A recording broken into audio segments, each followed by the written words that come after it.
السلام علیکم ورحمۃ اللہ وبرکاتہ۔ جلدی ہاتھ چلا منحوس، مہمان آنے والے ہیں، چچی نے چیخ کر کہا۔ نمرا بخار کے باوجود جلدی جلدی کام ختم کر رہی تھی۔ آج شہر کا مشہور سرجن چچی کے بیٹے کے رشتے کے لیے آنے والا تھا۔ مہمان آئے، نمرا نے چائے رکھی تو چائے چھلک کر سرجن کے کپڑوں پر گر گئی۔ چچی نے وہیں مہمانوں کے سامنے نمرا کے منہ پر تھپڑ دے مارا۔ سرجن فوراً نمرا کا ہاتھ پکڑ کر بولا کہ میں اس سے شادی۔ رات اپنی آخری سانسیں لے رہی تھی۔ گھر کے صحن میں لگے زرد بلب کی مدھم روشنی باورچی خانے تک پھیل رہی تھی، جہاں چولہے کی آگ مسلسل جل رہی تھی۔ دیگچوں سے اٹھتی بھاپ پورے کمرے میں پھیل چکی تھی اور گرمی اس قدر تھی کہ سانس لینا بھی مشکل محسوس ہو رہا تھا۔ نمرا دونوں ہاتھوں سے آٹا گوندھتے ہوئے مسلسل پسینے میں بھیگ رہی تھی۔ اس کی پیشانی سے ٹپکتے قطرے بار بار آنکھوں میں جا رہے تھے، مگر انہیں صاف کرنے کی فرصت بھی اسے نصیب نہیں ہو رہی تھی کہ اتنے میں اس کی چاچی نے پیچھے سے آ کر اس کے کندھے پر زور سے دھکا دیا اور غصے سے بولی، جلدی جلدی ہاتھ چلا منحوس، ابھی سے کام کرے گی تو کل تک کام ختم ہوگا۔ میری بیٹی کی تو نصیب جاگ گئے، میری بیٹی کے لیے سرجن کا رشتہ آ رہا ہے۔ پتہ ہے سرجن کی تنخواہ کتنی ہوتی ہے؟ 2.5-3 لاکھ روپے، اور سنا ہے بڑا خوبصورت ہے، جوان جہان خاندانی لڑکا ہے، اس کا نام ارسلان ہے۔ یہ کہتے ہوئے ان کی آنکھوں میں لالچ صاف دکھائی دے رہا تھا، جیسے انہیں اپنی بیٹی کے نصیبوں سے زیادہ اس دولت کی خوشی ہو جو اس رشتے کے ساتھ آنے والی تھی۔ انہوں نے ایک ایک برتن کی طرف اشارہ کرتے ہوئے حکم دینا شروع کر دیا کہ یہ میٹھا ابھی تیار ہونا چاہیے، وہ سالن اب بھی بن جانا چاہیے، صبح تازہ کباب بھی بنیں گے، پلاؤ بھی بنے گا، قورمہ بھی اور بریانی بھی، اور ساتھ میں کئی طرح کی مٹھائیاں بھی تیار ہوں گی، کیونکہ لڑکے والوں کو ذرا بھی کمی محسوس نہیں ہونا چاہیے۔ اور ہر بار کی طرح سب کچھ نمرا کے کندھوں پر ڈال دیا گیا۔ صبح سے مسلسل کام کرتے کرتے اس کے ہاتھوں کی ہتھیلیاں سرخ ہو چکی تھیں، انگلیوں کے جوڑ درد سے جل رہے تھے، کمر سیدھی کرنے کی ہمت بھی باقی نہیں رہی تھی۔ مگر جیسے ہی وہ چند لمحوں کے لیے دیوار کا سہارا لے کر کھڑی ہوئی، چاچی کی تیز آواز پھر اس کے کانوں سے ٹکرائی اور وہ ڈرتے ہوئے دوبارہ کام میں لگ گئی، کیونکہ اسے اچھی طرح معلوم تھا کہ اگر اس نے ذرا سی بھی ہمت ہاری تو بات صرف ڈانٹ تک محدود نہیں رہے گی، بلکہ ذلت اور بے عزتی کا ایک نیا سلسلہ شروع ہو جائے گا۔ اس نے دھیمی آواز میں صرف اتنا کہا کہ چاچی، میری طبیعت بہت خراب ہو رہی ہے، اگر اجازت دیں تو چند منٹ بیٹھ جاؤں، پھر کام شروع کر دوں گی۔ مگر جواب میں اسے صرف سخت لہجہ ملا، جس میں رحم کا ایک ذرہ بھی شامل نہیں تھا۔ چاچی نے غصے سے اس کی طرف دیکھا اور بولی، بیماری صرف کام کے وقت کیوں یاد آتی ہے؟ کھانا کھاتے ہوئے تو کبھی طبیعت خراب نہیں ہوتی؟ چل خاموشی سے کام کر، ورنہ ابھی ایسی خبر لوں گی کہ سب درد بھول جائے گی۔ نمرا نے خاموشی سے سر جھکا لیا، کیونکہ اسے معلوم تھا کہ اس گھر میں اس کی بات سننے والا کوئی نہیں تھا۔ وہ آہستہ سے دوبارہ چولہے کے سامنے کھڑی ہو گئی اور آنکھوں سے بہتے ہوئے آنسوؤں کو پسینے کے ساتھ ہی اپنے بازو سے صاف کر دیا۔ اس کے ساتھ یہی سب کچھ پچھلے 7-8 سال سے ہو رہا تھا، جب ایک حادثے نے اس کے ماں باپ کو اس سے ہمیشہ کے لیے چھین لیا تھا۔ اس وقت وہ بھی اتنی چھوٹی تھی کہ اسے یہ بھی سمجھ نہیں آتی تھی کہ یتیم ہونے کا مطلب کیا ہوتا ہے، مگر چند مہینوں میں ہی اسے احساس ہو گیا تھا کہ ماں باپ کا سایہ سر سے اٹھ جائے تو دنیا کا ہر رشتہ بدل جاتا ہے۔ وہی رشتہ دار جو پہلے اسے اپنی بیٹی کہتے تھے، اب اسے بوجھ سمجھنے لگے تھے۔ آخر کار اسے اس کے چاچا کے گھر چھوڑ دیا گیا، جہاں اس کے لیے صرف ایک چھت تو موجود تھی، مگر سکون نام کی کوئی چیز نہیں تھی۔ اس کے چاچا نرم مزاج انسان تھے، مگر اس گھر میں ان کی حیثیت صرف نام کی تھی۔ فیصلہ ہمیشہ چاچی کا چلتا تھا، وہ خاموش رہتے تھے، کیونکہ اگر کبھی انہوں نے نمرا کی حمایت کی کوشش بھی کی تو کئی دن گھر میں جھگڑا رہتا، اس لیے انہوں نے خاموش رہنا ہی سیکھ لیا تھا، اور اس خاموشی کی قیمت ہمیشہ نمرا ادا کرتی تھی۔ اس گھر میں ہر صبح اس کے لیے ایک نئی آزمائش لے کر آتی تھی۔ وہ فجر سے پہلے اٹھتی، پورا گھر صاف کرتی، صحن میں پانی ڈالتی، برتن دھوتی، کپڑے دھوتی، ناشتہ بناتی، پھر دوپہر کا کھانا تیار کرتی، شام کی چائے بناتی، رات کا کھانا پکاتی اور جب سب لوگ سکون سے اپنے بستروں میں جا کر سو جاتے تب وہ تھکے ہوئے جسم کے ساتھ اپنے کمرے میں جاتی، جہاں ایک پرانا سا بستر اس کا انتظار کر رہا ہوتا، مگر وہاں بھی سکون کہاں ملتا تھا۔ پورا جسم درد سے ٹوٹ رہا ہوتا، ہاتھوں میں جلن ہوتی، پیروں کے تلوے جل رہے ہوتے، اور آنکھیں بند کرتے ہی اسے اگلی صبح یاد آ جاتی کہ چند گھنٹوں بعد پھر یہی سب دہرانا ہے۔ اسی لیے اب اس کی زندگی میں صبح خوشی لے کر نہیں آتی تھی، بلکہ ایک نیا خوف لے کر آتی تھی، اور رات آرام کا پیغام نہیں لاتی تھی بلکہ اس درد کی خبر لاتی تھی جو سارا دن کی مشقت کے بعد اس کے جسم میں پھیل جاتا تھا۔ پھر بھی اللہ نے جیسے اس کے چہرے پر ایک عجیب سی روشنی رکھی تھی، ایسے سخت ماحول میں رہنے کے باوجود اس کی خوبصورتی ہر دن پہلے سے زیادہ نکھرتی جا رہی تھی۔ بڑی بڑی معصوم آنکھیں، لمبے سیاہ بال، دودھ جیسی رنگت اور چہرے پر ایسی شرافت کہ جو بھی ایک بار دیکھتا دوبارہ پلٹ کر ضرور دیکھتا۔ مگر شاید قسمت کو یہی منظور تھا کہ اتنی خوبصورتی بھی اس کے لیے خوشی کا سبب نہ بن سکی، بلکہ اکثر یہی خوبصورتی چاچی کے دل میں حسد کی آگ بھڑکا دیتی تھی۔ دوسری طرف اس کی کزن، جس کے لیے اگلی صبح سرجن ارسلان اپنے گھر والوں کے ساتھ آنے والا تھا، بالکل مختلف مزاج کی لڑکی تھی۔ اسے نہ گھر کے کسی کام سے دلچسپی تھی، نہ ذمہ داری کا احساس تھا۔ صبح دیر سے اٹھنا، سارا دن موبائل استعمال کرنا، مہنگے کپڑوں کی فرمائشیں کرنا، آئینے کے سامنے گھنٹوں کھڑے رہنا اور ہر وقت اپنی تعریفیں سننے کی خواہش رکھنا ہی اس کی زندگی تھی۔ جبکہ گھر کا ہر چھوٹا بڑا کام نمرا کے حصے میں آتا تھا، اور اس کے باوجود تعریف ہمیشہ اسی کزن کی ہوتی تھی، جس کی ایک الگ ہی کہانی تھی۔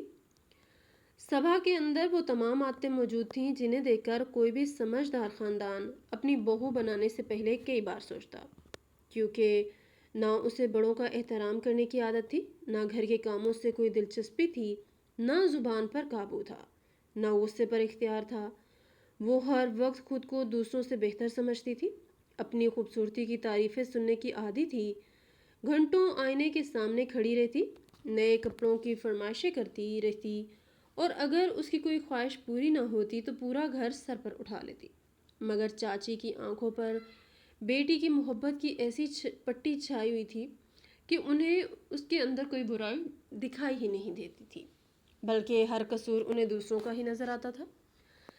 لیکن اس گھر کی دیواروں کے اندر ایک ایسا راز بھی دفن تھا جس کے بارے میں اگر باہر کی دنیا کو معلوم ہو جاتا تو شاید آج سرجن ارسلان کا رشتہ اس گھر کے دہلیز تک بھی نہ پہنچتا۔ تقریباً 2 سال پہلے اچانک صبا نے اپنے آپ کو کمرے تک محدود کرنا شروع کر دیا تھا۔ وہ پہلے کی طرح ہنستی بولتی بھی نہیں تھی، اکثر دروازہ بند کر کے بیٹھی رہتی، اور اگر چاچی اس سے کچھ پوچھتی تو بہانے بنا کر بات بدل دیتی۔ سردیوں کے دن تھے، ہر وقت موٹے موٹے سویٹر اور شال اوڑے رہتی، اس لیے کسی کو ذرا سا بھی شک نہ ہوا کہ وہ اپنے کپڑوں کے اندر کیا چھپا رہی ہے۔ پھر ایک دن حقیقت اچانک چاچی کے سامنے آ گئی اور ان کے پیروں تلے سے زمین نکل گئی، کیونکہ صبا ماں بننے والی تھی۔ وہ نہ نکاح شدہ تھی، نہ کسی سے اس کا رشتہ طے تھا، پتہ نہیں کس لڑکے کے ساتھ تعلقات رکھے ہوئے تھے، اور کب سے یہ سب کچھ ہو گیا تھا۔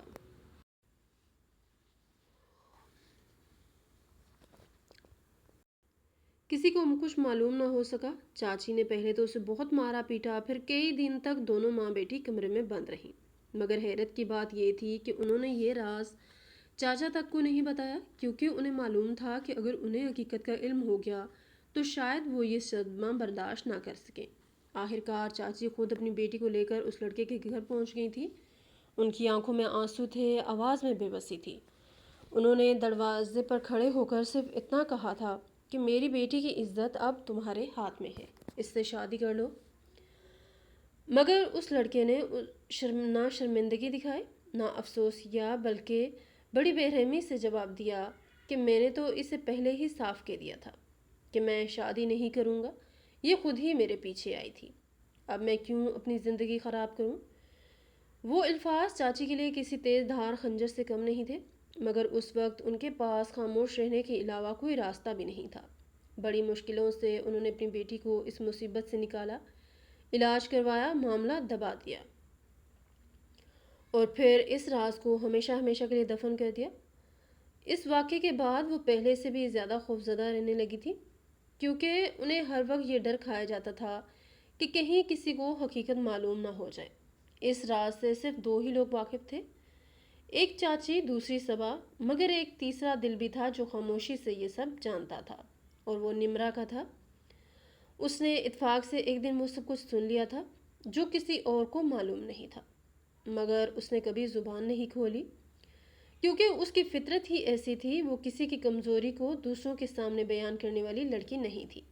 اسے ہمیشہ یہی لگتا تھا کہ اللہ ہر انسان کی پردہ پوشی پسند کرتا ہے، پھر وہ خود بھی تو حالات کے ہاتھوں بے بس تھی۔ اس کے اپنے زخم اتنے گہرے تھے کہ اسے دوسروں کے زخم پر نمک چھڑکنے کی کبھی خواہش ہی پیدا نہیں ہوئی۔ وہ خاموشی سے اپنے کام میں لگی رہتی اور ایسے ظاہر کرتی جیسے اسے کسی بات کا علم ہی نہ ہو۔ دیکھتے ہی دیکھتے صبح طلوع ہو گئی۔ سورج کی پہلی کرن ابھی صحن میں پوری طرح اتری بھی نہیں تھی کہ چاچی نے پورے گھر میں شور مچا دیا۔ آج ان کے انداز میں ایک عجیب سی بے چینی بھی تھی، کیونکہ سرجن ارسلان اپنے گھر والوں کے ساتھ آنے والا تھا، اس لیے وہ ہر چیز کو بے عیب دکھانا چاہتی تھی۔ کبھی باورچی خانے میں جا کر سالن چکھتی، کبھی صحن میں جا کر صفائی دیکھتی، کبھی صبا کے کپڑوں کی فکر کرتی، اور ہر چند منٹ بعد صبا پر برس پڑتی کہ یہ کام ابھی تک کیوں باقی ہے، وہ چیز ابھی تک تیار کیوں نہیں ہوئی۔ ادھر نمرا کی حالت یہ تھی کہ رات بھر کی تھکن ابھی تک اس کے جسم سے بھی نہیں نکلی تھی، اوپر سے اسے تیز بخار چڑھ چکا تھا۔ اس کا سر بری طرح بھاری ہو رہا تھا، جسم ٹوٹ رہا تھا، ہاتھ کانپ رہے تھے، مگر اس کے باوجود وہ کبھی آٹا گوندھ رہی تھی، کبھی سبزیاں کاٹ رہی تھی، کبھی میٹھا تیار کر رہی تھی، کبھی برتن دھو رہی تھی، اور کبھی صحن میں جھاڑو لگا رہی تھی۔ اس کی سانس پھول رہی تھی، آنکھوں کے سامنے بار بار دھند سی چھا جاتی تھی، مگر وہ جانتی تھی کہ اگر اس نے ایک لمحے کے لیے بھی آرام کرنے کی کوشش کی تو چاچی کا غصہ اس کے بخار سے کہیں زیادہ خطرناک ثابت ہوگا۔ اس لیے وہ اپنے کانپتے ہوئے وجود کو سنبھالے خاموشی سے ایک ایک کام ختم کرتی اور دوسرے کام میں لگ جاتی، جبکہ اس کے ماتھے پر چمکتا ہوا بخار ہر گزرتے لمحے کے ساتھ بڑھتا ہی جا رہا تھا۔ گھر کے ہر کونے میں صفائی کی چمک صاف دکھائی دے رہی تھی، صحن میں پانی کا چھڑکاؤ ہو چکا تھا، فرش آئینے کی طرح چمک رہا تھا، ڈرائنگ روم میں نئے پردے لگا دیے گئے تھے، میز پر تازہ پھولوں کا گلدستہ رکھ دیا گیا تھا، باورچی خانے سے قورمے، بریانی، کباب، پلاؤ، حلوے، کھیر اور مختلف پکوانوں کی خوشبو پورے گھر میں پھیل رہی تھی۔ مگر اس ساری تیاری کے پیچھے نمرا کی بے شمار ساعتوں کی محنت اور اس کے بخار سے جلتے ہوئے جسم کا درد چھپا ہوا تھا، جسے کوئی دیکھنا ہی نہیں چاہتا تھا۔ چاچی ابھی بھی ایک لمحے کے لیے خاموش نہیں ہو رہی تھی۔ وہ کبھی کچن میں آتی، کبھی صحن میں جاتی، اور ہر چند لمحوں بعد نمرا پر برس پڑتی۔ منحوس، جلدی ہاتھ چلا، مہمان آنے والے ہیں، اگر آج انہیں کسی چیز میں کمی رہ گئی نا تو یاد رکھنا تجھے کھانا بھی نہیں دوں گی۔ میں نے صرف سر ہلا دیا۔ اس کے ماتھے پر پسینہ بخار کی وجہ سے مزید بڑھ چکا تھا، ہاتھ کانپ رہے تھے، مگر اس نے خاموشی سے چائے کے کپ ترتیب دیے، مٹھائیاں سجائیں، اور آخری بار ہر چیز کو غور سے دیکھ کر اطمینان کیا کہ کوئی کمی باقی نہ رہ جائے۔ اتنے میں باہر گاڑیوں کے رکنے کی آواز سنائی دی۔ چاچی کے چہرے پر ایک لمحے میں مسکراہٹ پھیل گئی۔ وہ جلدی سے اپنا دوپٹہ درست کرتی ہوئی دروازے کی طرف بھاگی اور نہایت بناوٹی محبت کے ساتھ مہمانوں کا استقبال کرنے لگی۔ آئیے آئیے، آپ لوگوں کا ہی انتظار تھا، بڑا کرم کیا، آپ تشریف لے آئے۔ چند لمحوں بعد سب لوگ ڈرائنگ روم میں بیٹھ چکے تھے۔ نمرا دروازے کے پیچھے سے صرف ایک نظر ڈال کر واپس کچن کی طرف آ گئی تھی، مگر اتنی دیر میں وہ یہ ضرور دیکھ چکی تھی کہ آنے والا لڑکا واقعی غیر معمولی شخصیت کا مالک تھا۔ ارسلان قداور، وجہ اور باوقار نوجوان تھا۔ اس کے چہرے پر عجیب سا سکون تھا، سادہ مگر قیمتی لباس پہنے ہوئے تھا، بات کرنے کا انداز بھی نہایت مہذب تھا۔ اس کی آنکھوں میں غرور نام کی کوئی چیز نہیں تھی۔ اس کے ساتھ اس کی والدہ بیٹھی تھی، جن کے چہرے پر شرافت اور وقار نمایاں تھا۔ ان کے برابر ایک کم عمر لڑکا بیٹھا تھا جو شاید ارسلان کا چھوٹا بھائی تھا، اور ساتھ ہی ایک باوقار خاتون بھی موجود تھی جنہیں سب خالہ کہہ رہے تھے۔ وہ لوگ اپنے ساتھ بہت سا سامان بھی لائے تھے، پھل، مٹھائیاں، خشک میوے، خوبصورت تحائف اور پھولوں کے بڑے بڑے گلدستے دیکھ کر صاف محسوس ہو رہا تھا کہ وہ صرف رسمی ملاقات کے لیے نہیں آئے، بلکہ اگر سب کچھ پسند آ گیا تو آج ہی بات آگے بڑھانے کا ارادہ رکھتے تھے۔ چاچی کی خوشی سنبھالے نہیں سنبھل رہی تھی۔ وہ بار بار مسکرا کر کبھی پانی پیش کرتیں، کبھی مٹھائی آگے رکھتیں اور ہر چند لمحوں بعد یہی کہتیں، آپ لوگ بالکل اپنے ہی گھر میں ہیں، کسی چیز کی فکر نہ کریں۔ تھوڑی دیر بعد چاچی اندر گئیں اور صبا کو لے آئیں۔ صبا نے آج خود کو اس طرح سجایا تھا جیسے دلہن بننے جا رہی ہو۔ چہرے پر اتنا زیادہ میک اپ تھا کہ اصل رنگت پہچاننا مشکل ہو رہا تھا۔ ہونٹوں پر شوخ رنگ لپسٹک تھی، پلکوں پر مصنوعی پلکیں لگی ہوئی تھیں، بالوں میں لمبے نکلی بال اس انداز سے لگائے گئے تھے کہ وہ کمر سے بھی نیچے جا رہے تھے۔ ہاتھوں میں لمبے لمبے ناخن چمک رہے تھے اور لباس بھی حد سے زیادہ بھاری پہنا ہوا تھا۔ وہ آ کر خاموشی سے بیٹھ گئی۔ کمرے میں چند لمحوں کے لیے خاموشی چھا گئی۔ ارسلان نے صرف ایک نظر صبا کی طرف ڈالی، پھر نظریں جھکا لیں۔ اس کی والدہ نے بھی مسکرا کر اسے دیکھا، مگر ان کے چہرے پر وہ اطمینان نظر نہیں آیا جو ایک پسندیدہ رشتے کو دیکھ کر آتا ہے۔ ان کی نگاہ ایک لمحے کے لیے صبا کے ہاتھوں پر رکی، جہاں لمبے چمکتے ہوئے مصنوعی ناخن صاف دکھائی دے رہے تھے۔ پھر ان کی نظریں اس کے بالوں پر گئیں اور آخر میں چہرے پر جمے ہوئے بھاری میک اپ پر رک گئیں۔ انہوں نے آہستہ سے اپنی بہن کی طرف دیکھا۔ دونوں نے ایک دوسرے کی آنکھوں میں وہی سوال پڑھ لیا، مگر خاموش رہیں۔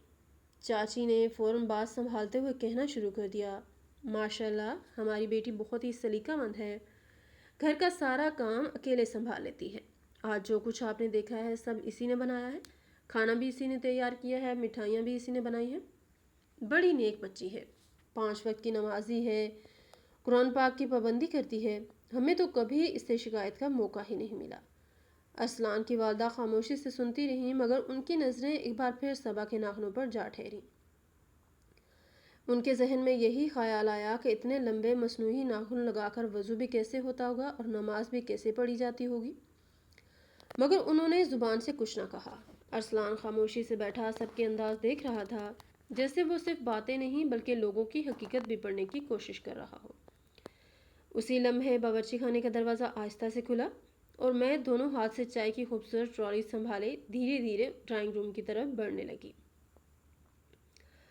ارسلان نے بظاہر بڑی سنجیدگی سے میز پر رکھے ہوئے چائے کے کپ کی طرف ہاتھ بڑھایا، جیسے وہ باقی سب لوگوں کی باتوں میں پوری دلچسپی لے رہا ہو، لیکن حقیقت میں اس کی نظریں بار بار صبا کی طرف اٹھ رہی تھیں، جو مصنوعی مسکراہٹ چہرے پر سجائے بیٹھی تھی اور اپنی ماں کی ہر بات پر سر ہلا رہی تھی، جبکہ کمرے میں موجود ہر شخص اپنی اپنی گفتگو میں مصروف تھا اور کسی کی توجہ اس کی طرف نہیں تھی۔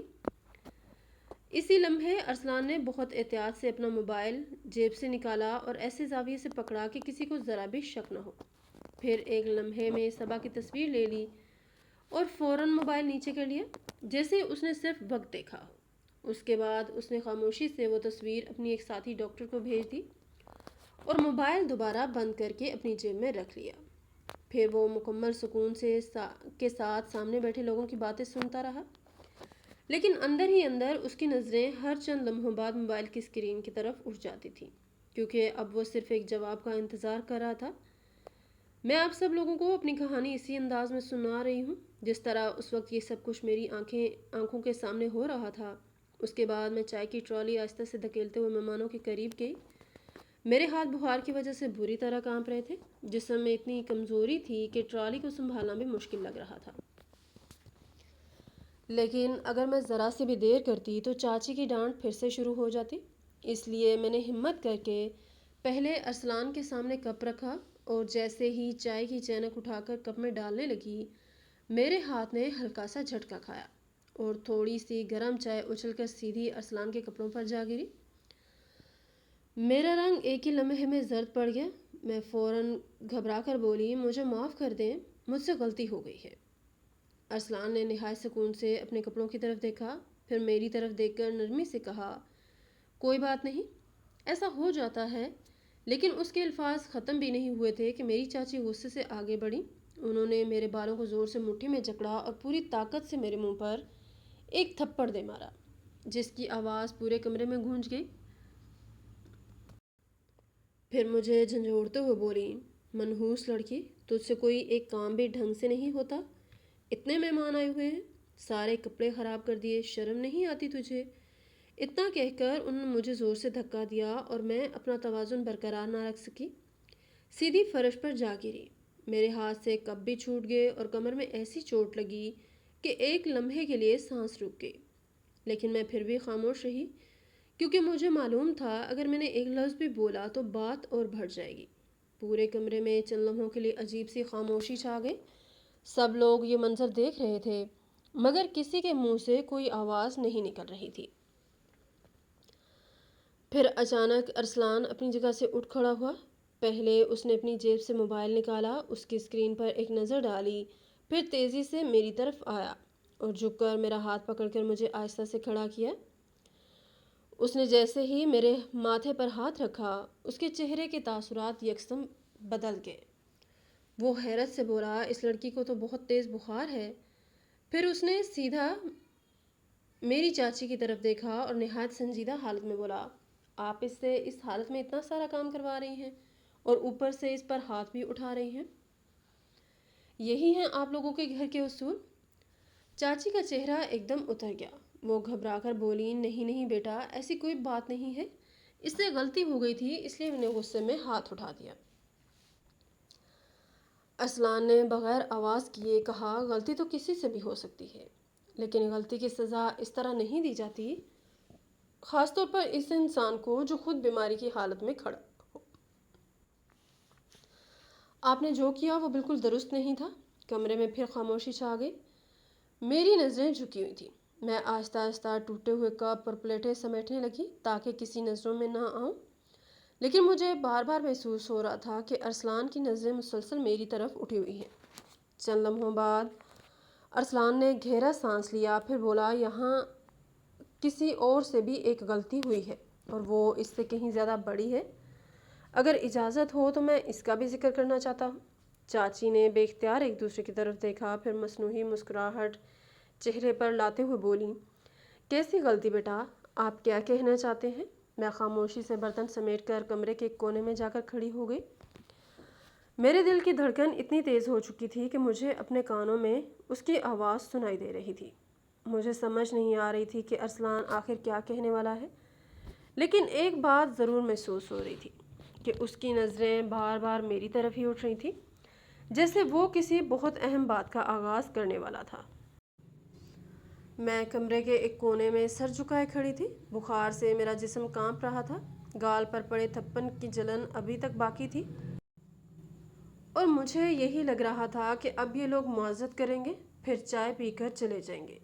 لیکن اگلے چند لمحوں میں جو کچھ ہوا اس نے میری پوری زندگی کا رخ بدل دیا۔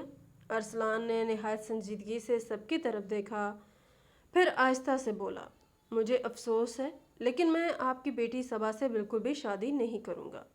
یہ سنتے ہی کمرے میں ایسی خاموشی چھا گئی جیسے کسی نے سب کی آوازیں چھین لی ہوں۔ میری چاچی کے چہرے پر پھیلی ہوئی خوشی ایک ہی لمحے میں غائب ہو گئی۔ وہ گھبرا کر بولی، بیٹا آخر کیوں؟ ہماری بیٹی میں کیا کمی رہ گئی ہے؟ ارسلان نے ایک لمحہ بھی ضائع نہ کیا اور نہایت مضبوط لہجے میں بولا، کیونکہ آج سے تقریباً 2 سال پہلے آپ کی یہی بیٹی میری ایک کزن کے پاس اپنا حمل ضائع کروانے کے لیے آئی تھی۔ میری کزن گائناکولوجسٹ ہے اور میں انہی دنوں اسی اسپتال میں اپنی ہاؤس جاب کر رہا تھا۔ جب سے میں اس گھر میں آیا ہوں تب سے یہی سوچ رہا تھا کہ میں نے اس لڑکی کو کہاں دیکھا ہے اور آپ کو کہاں دیکھا ہے۔ چہرے بار بار ذہن میں آ رہے تھے لیکن بات یاد نہیں آ رہی تھی۔ پھر مجھے شک ہوا تو میں نے خاموشی سے اس کی تصویر بنا کر اپنی کزن کو بھیج دی۔ اس نے تصویر دیکھتے ہی فوراً سے پہچان لیا۔ چاچی کا چہرہ بالکل سفید پڑ چکا تھا، اس کے ہاتھ کانپنے لگے تھے، مگر ارسلان رکنے والا نہیں تھا۔ وہ بولا، میری کزن نے مجھے یہ بھی بتایا کہ آپ نے اسے رشوت دینے کی کوشش کی تھی تاکہ وہ یہ کام کر دے، لیکن اس نے صاف انکار کر دیا تھا کیونکہ یہ غیر قانونی بھی تھا اور اخلاقی طور پر بھی غلط تھا۔ اس کے بعد شاید آپ کسی اور جگہ چلی گئی تھی جہاں یہ کام ہو گیا۔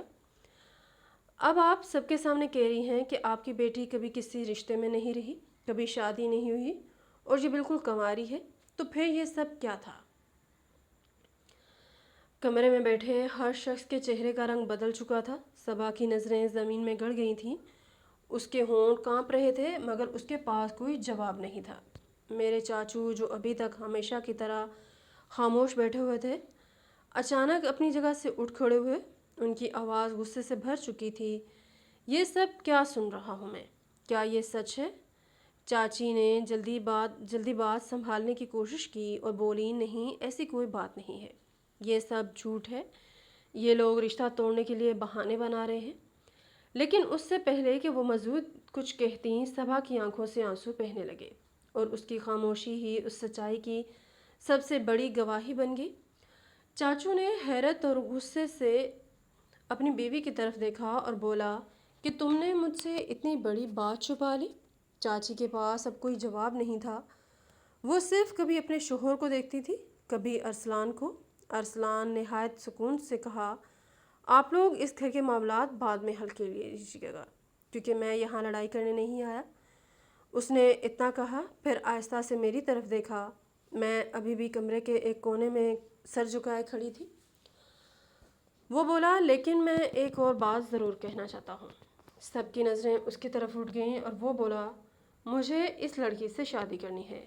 ایک لمحے کے لیے مجھے ایسا لگا جیسے میں نے غلط سنا ہو۔ میری سانس رک گئی، میری نظریں بے اختیار اس کی طرف اٹھ گئیں۔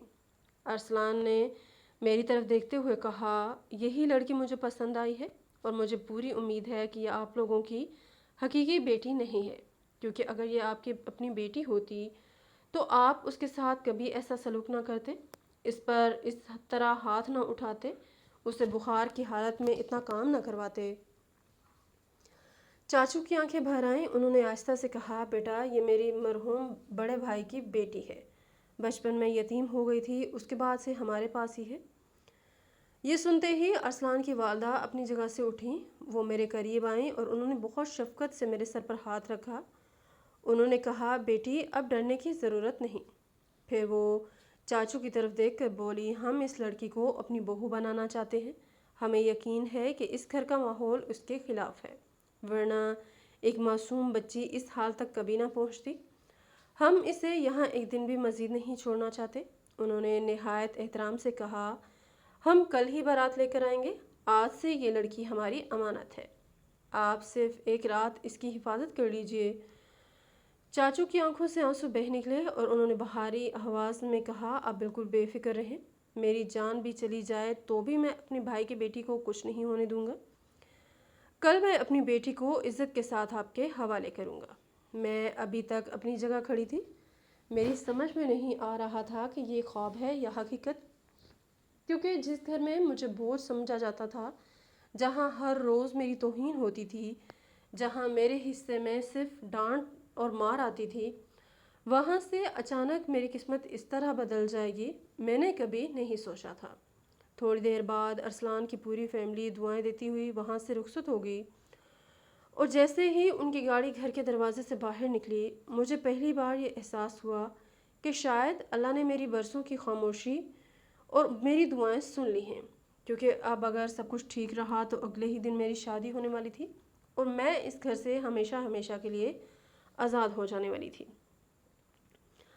ارسلان اور اس کے گھر والے جیسے ہی وہاں سے رخصت ہوئے، پورے گھر میں ایک عجیب سا سناٹا چھا گیا، لیکن وہ خاموشی زیادہ دیر قائم نہ رہ سکی، کیونکہ اگلے ہی لمحے میری چاچی غصے سے پاگل ہوتی ہوئی میری طرف لپکی۔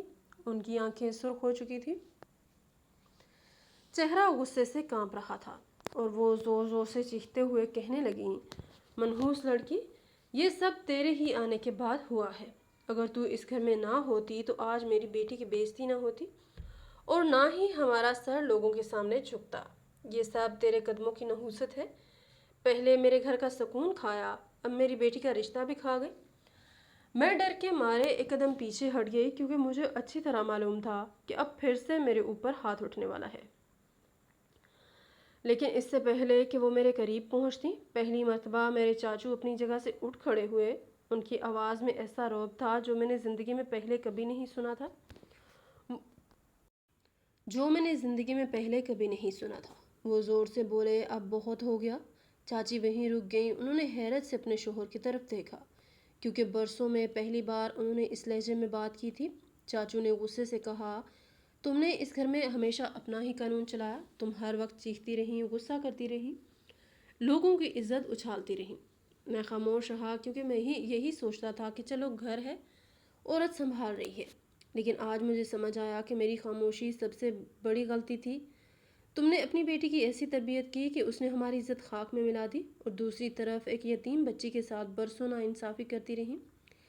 چاچی نے غصے میں کہا، آپ بھی اس منوس کی طرف داری کریں گے؟ چاچو نے ہاتھ اٹھا کر انہیں خاموش کرا دیا اور بولے، آج کے بعد اس گھر میں صرف میری بات چلے گی۔ تمہاری حکومت ختم ہو چکی ہے، میں نے بہت برداشت کیا، لیکن اب مزید نہیں۔ ایک یتیم بچی کو تم نے نوکرانی بنا کر رکھا، اس کے جوانی کام کرتے کرتے گزر گئی، اس پر ہاتھ اٹھائے، اس کی عزت نفس کو ہر روز کچلا۔ اب یہ سب ختم ہوگا۔ پورے گھر میں ایسی خاموشی چھا گئی کہ کسی کی سانس کی آواز بھی سنائی نہیں دے رہی تھی۔ صبا سر جھکائے بیٹھی تھی، اس کی ہمت نہیں ہو رہی تھی کہ ایک لفظ بھی بول سکے۔ چاچو میرے قریب آئے، ان کی آنکھیں نم تھیں، انہوں نے میرے سر پر ہاتھ رکھا اور دھیمی آواز میں بولے، بیٹی، آج تک میں تمہارا حق ادا نہیں کر سکا، مجھے معاف کر دینا، لیکن اب میں تمہیں مزید تکلیف نہیں ہونے دوں گا۔ انہوں نے میرا ہاتھ پکڑا اور مجھے میرے کمرے تک لے گئے، پھر بولے، اندر سے کنڈی لگا لو، آج کی رات صرف آرام کرو، کسی کے لیے دروازہ مت کھولنا، صبح تمہاری نئی زندگی شروع ہونے والی ہے۔ میں نے خاموشی سے سر ہلا دیا اور دروازہ بند کیا، اور پہلی مرتبہ مجھے یوں محسوس ہوا جیسے برسوں بعد کسی نے مجھے اپنی بیٹی سمجھ کر حفاظت کا احساس دیا ہو۔ رات بہت مشکل سے گزری تھی، کبھی خوشی کے آنسو نکلتے، کبھی یقین نہیں آتا کہ واقعی میری قسمت بدلنے والی ہے۔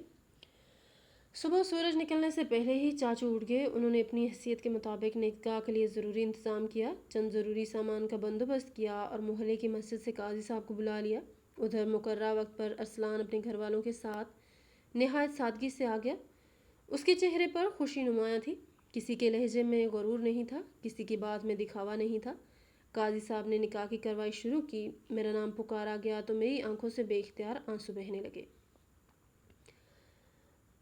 لرزتی ہوئی آواز میں نے اپنی رضامندی ظاہر کی، پھر ارسلان کی آواز آئی جس میں اعتماد بھی تھا اور خلوص بھی۔ چند لمحوں بعد قاضی صاحب نے دعا کروائی اور اعلان کیا کہ ہمارا نکاح ہو چکا ہے۔ میرا دل زور زور سے دھڑک رہا تھا، کیونکہ برسوں کی اذیت کے بعد آخرکار اللہ نے میرے لیے آسانی کا دروازہ کھول دیا تھا۔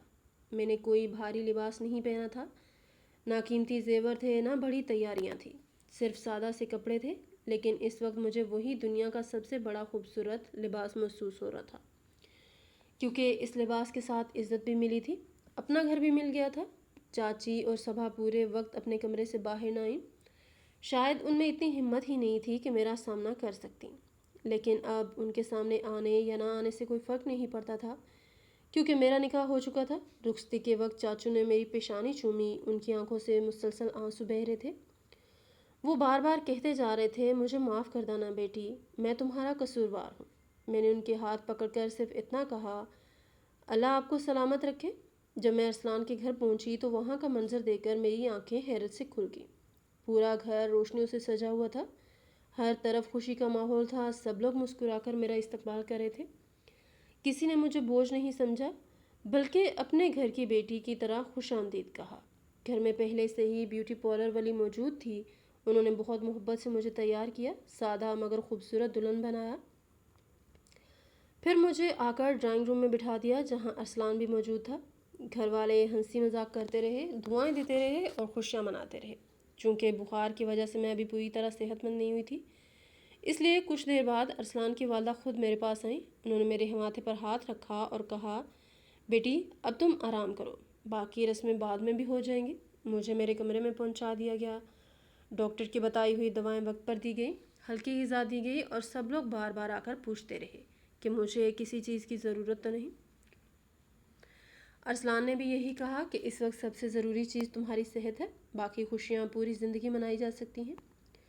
میں دوائی کھا کر سو گئی اور کئی مہینوں کے بعد پہلی مرتبہ پرسکون نیند سوئی تھی۔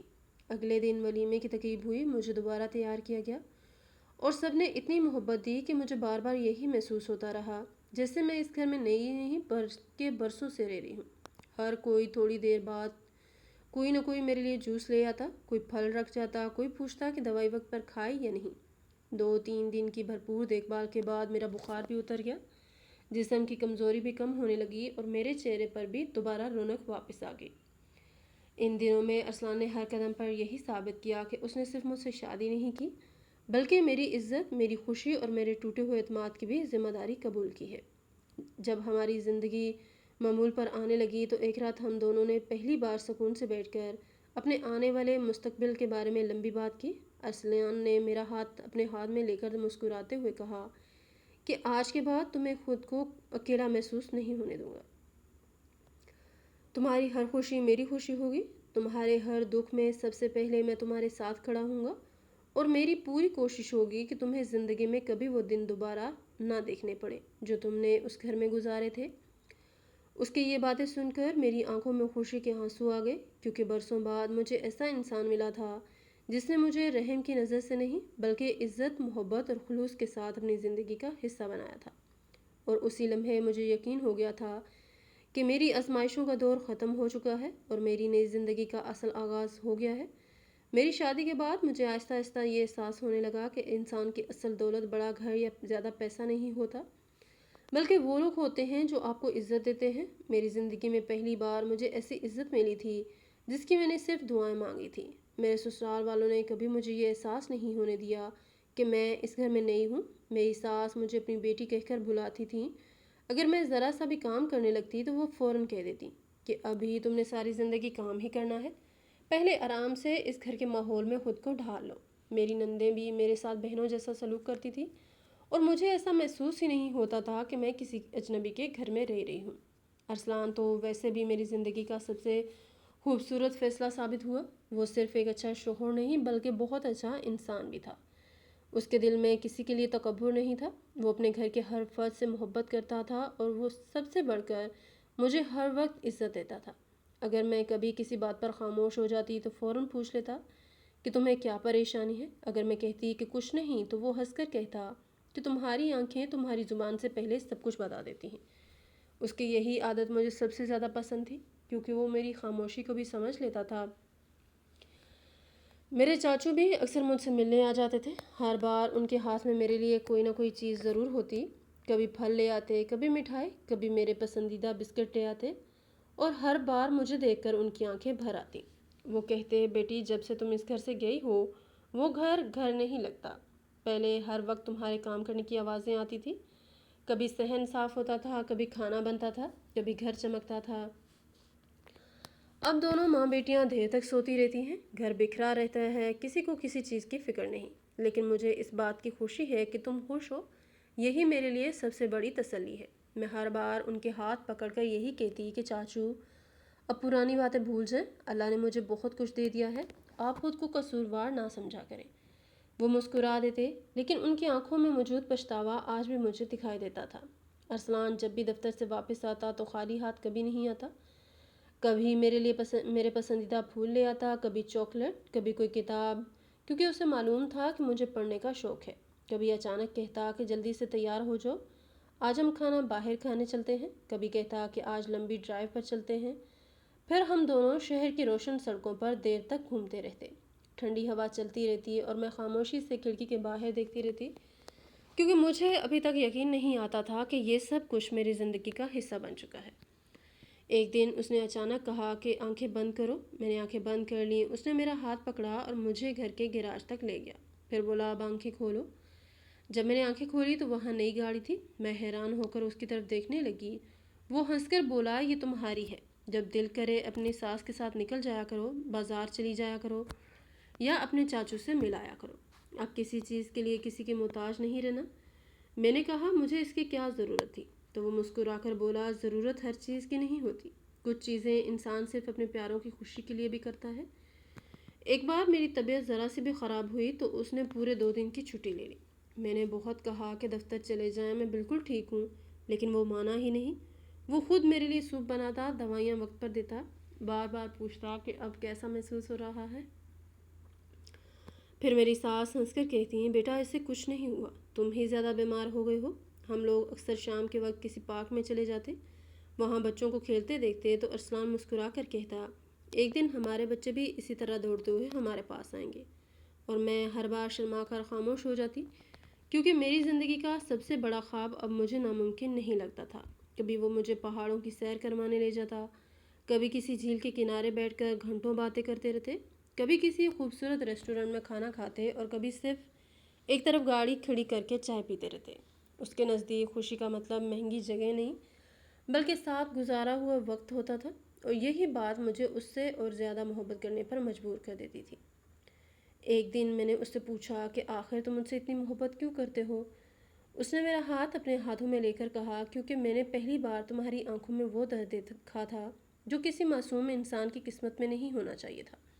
میں نے اسی دن دل میں فیصلہ کر لیا تھا کہ اگر اللہ نے تمہیں میری زندگی کا حصہ بنایا تو پھر کبھی تمہاری آنکھوں میں وہ آنسو واپس نہیں آنے دوں گا۔ اس کی یہ بات سن کر میری آنکھوں سے بے اختیار آنسو بہنے لگے، لیکن اس بار یہ آنسو دکھ کے نہیں بلکہ خوشی کے تھے۔ آج جب میں اپنی زندگی کی طرف پلٹ کر دیکھتی ہوں تو مجھے وہ اندھیری راتیں بھی یاد آتی ہیں جب بخار میں تڑپتے ہوئے بھی کام کرتی تھی۔ وہ دن بھی یاد آتے ہیں جب ایک تھپڑ کھانے کے بعد بھی خاموش رہ جاتی تھی۔ وہ لمحے بھی یاد آتے ہیں جب مجھے لگتا تھا کہ شاید میری قسمت میں کبھی خوشی لکھی ہی نہیں گئی۔ لیکن آج مجھے یقین ہو گیا ہے کہ اللہ کبھی کسی کی محنت، صبر اور آنسو ضائع نہیں کرتا۔ وہ ضرور بہتر وقت لاتا ہے، بس انسان کو ہمت نہیں ہارنی چاہیے۔